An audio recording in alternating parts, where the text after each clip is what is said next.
Good morning, friends. I sincerely thank IAG and Dr. Pandit Palaskar for organizing this interesting workshop on pelvic floor reconstruction. And I'm going to discuss mesh for pelvic floor surgery, which one to choose. Yesterday, you have seen several surgeries being performed for pelvic floor repair with the use of mesh. I am going to discuss which mesh has to be chosen for performing pelvic organ prolapse surgery and which offers the appropriate advantage desired by us for our patient. So let's go on with this interesting discussion.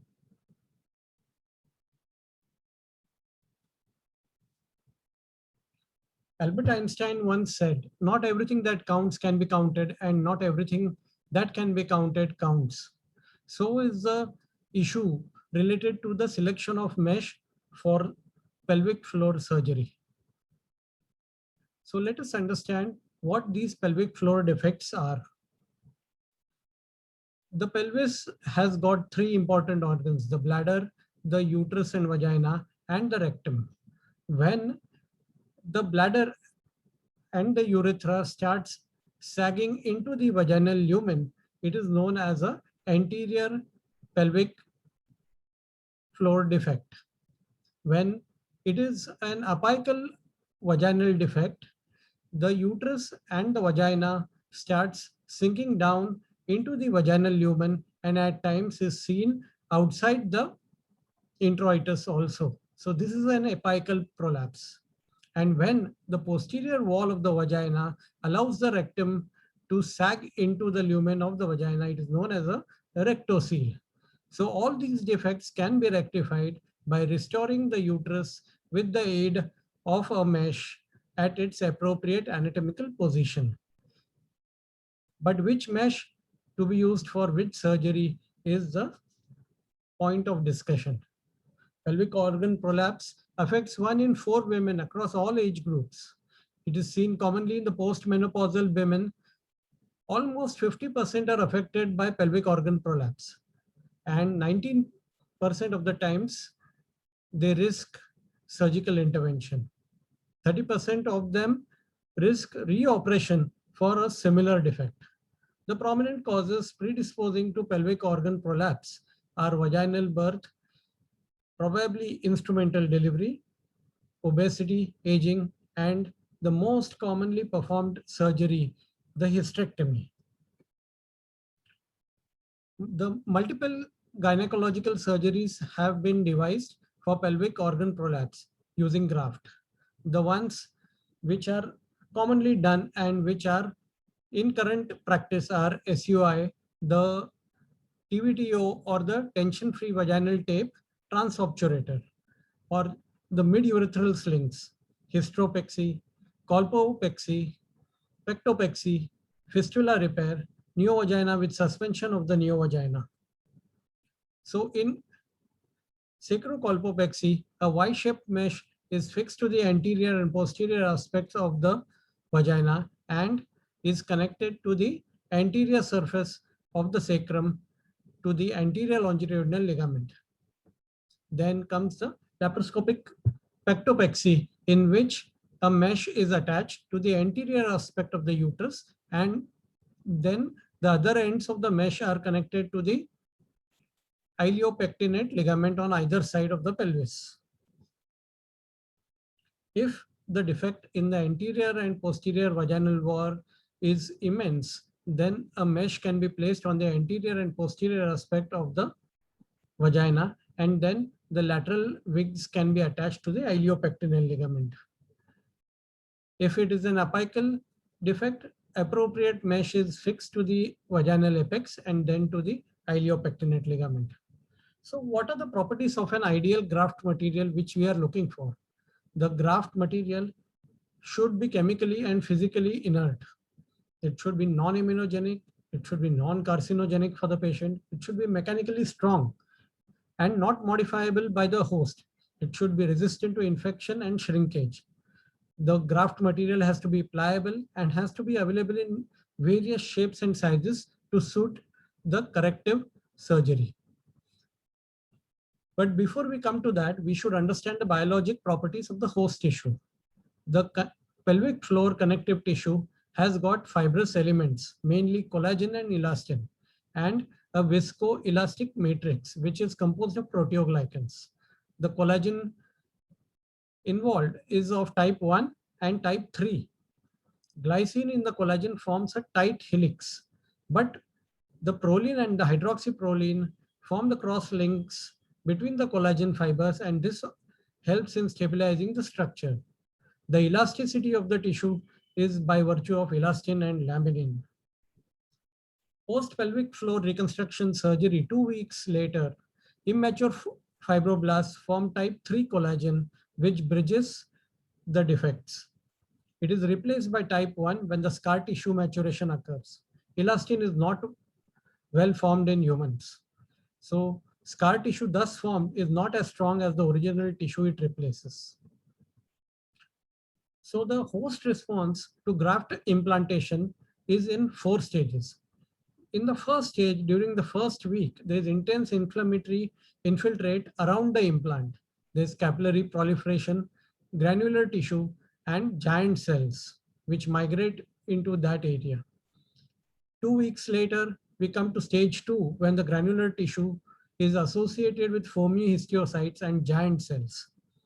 The stage 3 is at 4 weeks. Acute inflammation regresses, capillaries reduced, and the foamy histiocytes and the giant cells come to the forefront. The stage 4, which is at the end of 5 weeks, we see giant cells on the surface of the graft and fibrous tissue is laid around the graft. So what are the outcomes which we should consider when we are using a graft for pelvic floor repair? Either after the material implantation, there is mechanical failure of the material. In the second option, there is, after the material implantation, there is an acute inflammatory response. Then there is an enzymic degradation of the material. And eventually there is mechanical failure of the material. So this is the foreign body response and fibrous encapsulation, but the defect prevails. Sometimes after the material implantation, there is an acute inflammatory response and followed by a chronic inflammatory response leading to a fibrotic process. And eventually the inflammatory process is so much that there is erosion of the native tissue and the procedure fails. This leads to erosion or exposure of the graft.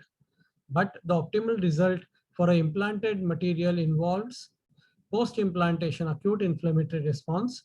There is constructive remodeling, and over a long period of time, integration of the graft into the native tissues. This is the optimal result for the implanted material. So what are the materials which can be used? The first are the biologic grafts, which involves autologous grafts or allografts. The allografts are from a donor, and the xenografts, which are from animal species. The allografts are the biological tissue procured from a source other than the recipient. The xenografts are biological tissue procured from a source or species foreign to the recipient. These grafts require special processing, sterilization techniques, and have varying biochemical and physiologic properties. Then let's come to the synthetic meshes. But these meshes have been shrouded with a controversy. In 1999, when the FDA issued guidance for preparation of a pre-market notification,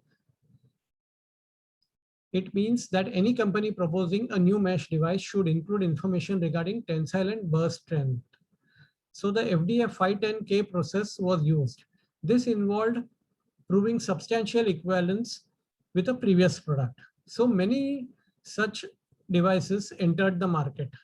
And as the outcome of these devices was evaluated, in 2016, all mesh devices were reclassified as class 3 instead of class 2 devices. That means they inflict the patient for higher risk and need post-market surveillance measures. So the 510(k) process is negated. In 2017, vaginal mesh products were restricted to SUI surgery and no benefit was inferred for pelvic organ prolapse. And hence, these went out of vogue and only remained for abdominal applications. So the Cochrane Library meta-analysis revealed that the use of non-absorbable mesh for pelvic organ repair reduces the risk of anatomical recurrence and repeat surgery for prolapse recurrence. Of course, the patient awareness of prolapse after surgery may stay and is of concern. So the synthetic mesh materials which are used in clinical practice are polypropylene, polylactic acid, polylactic co-glycolic acid, polyethylene terephthalate, polyethylene, expanded polytetrafluoroethylene, polyvinylidene fluoride or PVDF, and polyurethane. These are polymers of multiple monomers and have different physical and mechanical properties. They appear in the form of different weaves and intricate braided forms as seen in this picture. So they have been reclassified into 4 types. The first type are the macroporous meshes, which have a pore size of more than 75 micrometers. The type 2 are microporous, in which the pore size is less than 10 micrometers in at least one of the 3 dimensions. The third are the macroporous, but they use multifilamentous mesh fibers. And the type 4 is the submicronic, which means that the pores are less than 1 micrometer, and these are used for adhesion prevention in intraperitoneal implantation. Let us have a comparative analysis of all these mesh types. So xenografts like porcine small intestinal mucosa or bovine dermis or pericardium have been used. They have low risk of rejection and erosion, but it leads to rapid degradation and poor tissue union. Hence, they are no longer used in clinical practice. Systemic reviews reveal xenografts have similar results to native tissue repair and lightweight polypropylene mesh. Hence, the polypropylene mesh is chosen over it because of the difficulty in processing and the price constraint. Cadaveric dermal allografts are expensive and they bring with them the risk of possible blood-borne infection. Seeds et al. Compared polypropylene mesh versus cadaveric allograft, and in the polypropylene group, they found that there was lower recurrence of the pelvic organ prolapse, that is 18% versus 29% in the allograft group. But there was a risk of mesh exposure to the tune of 6%. This paper was presented in 2018. So after studying several publications, we come to the conclusion that the type 1 mesh, it provides a scaffold for tissue ingrowth. If the pore size is more than 90 micrometers, there is reduced inflammation. When type 2 or type 3 meshes are used, there was a higher risk of infection. There was poor tissue ingrowth and immense foreign body reaction. So they did not fulfill their requirements. The type of weave or the braided texture does not influence the resistance or elasticity of various implants. Lengthwise or breadthwise orientation fails to influence the mechanical properties of meshes. The lightweight macroporous mesh imparts the best effect and allows better vaginal contractility and tissue response. When a mesh of almost 17 grams per meter square was used, there was the least possibility of mesh erosion. So these meshes, they are classified according to the weight for 1 meter square piece of mesh. So lighter the mesh, better is the outcome. Mesh coated with hydrophilic porcine collagen holds promise in adhesion prevention, but has not been used for pelvic floor repair.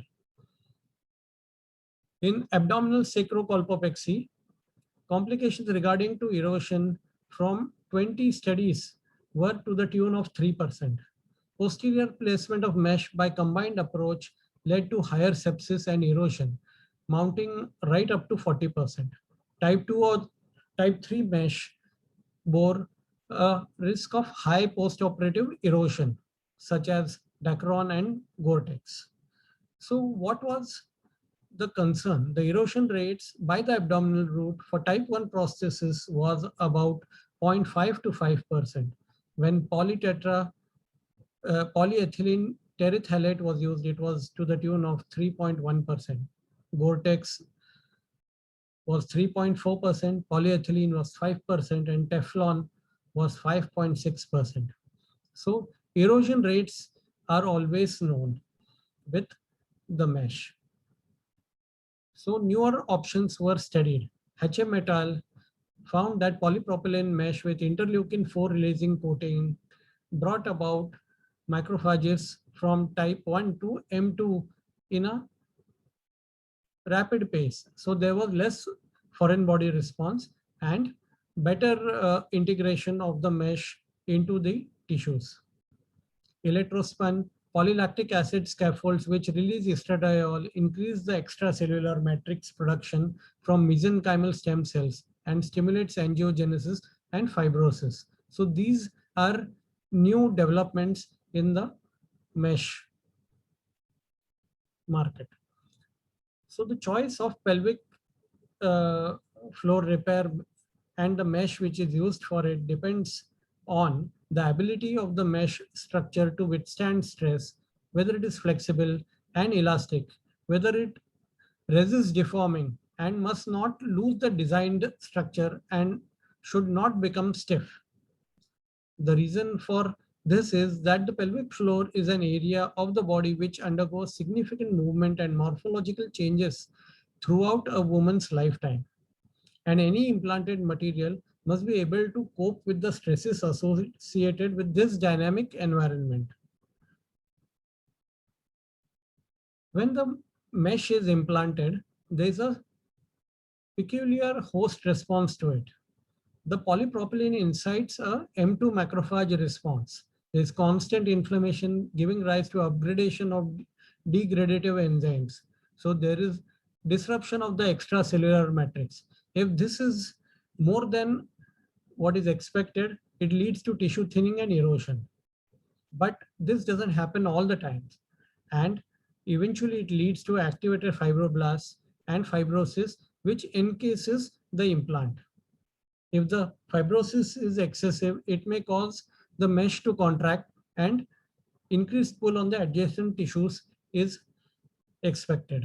It can lead to complications like voiding dysfunction, pain, and painful intercourse. The polypropylene mesh has a different host response based on the site at which it is used. Addition of titanium to polypropylene offers minimal or negligible benefit to the patient.